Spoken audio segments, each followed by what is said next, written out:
નમસ્કાર દર્શક મિત્રો, આપ જોઈ રહ્યા છો લોકમૈત્રી ન્યૂઝ। હવે જોઈએ અગત્યના સમાચાર। સુરતમાં હજીરા સચિન રોડ પરથી પસાર થઈ રહેલી કારમાં આગ લાગવાની ઘટના સામે આવી હતી। સુરતમાં હજીરા સચિન રોડ પરથી પસાર થઈ રહેલી કારમાં આગ લાગી તે પછી થયેલા પ્રચંડ વિસ્ફોટમાં કારમાં સવાર એક યાન વેપારી જૂતા બળીને મૃત્યુ પામ્યા હતા।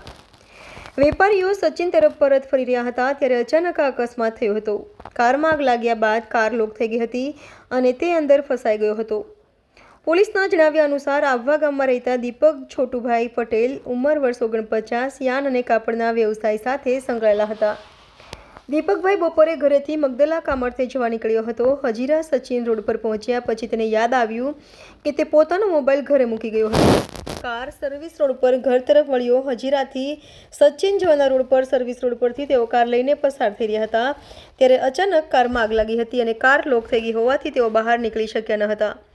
થોડી વારમાં કારમાં બ્લાસ્ટ થયો અને કારનો આગનો ગોળો બની ગઈ। ઘટનાની જાણ થતાં જ ફાયરના જવાનો ઘટના સ્થળે પહોંચી ગયા હતા અને આગ પર કાબૂ મેળવ્યો હતો।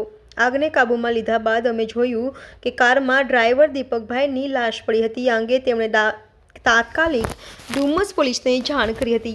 ડુમસ પોલીસે ઘટના સ્થળે પહોંચીને લાશને પોસ્ટમોર્ટમ માટે મોકલી આગળની કાર્યવાહી હાથ ધરી હતી। આગ લાગવાનું કારણ સ્પષ્ટ થયું નથી। Reporter Sunil Ganjawala, Lokmaitri news, Surat.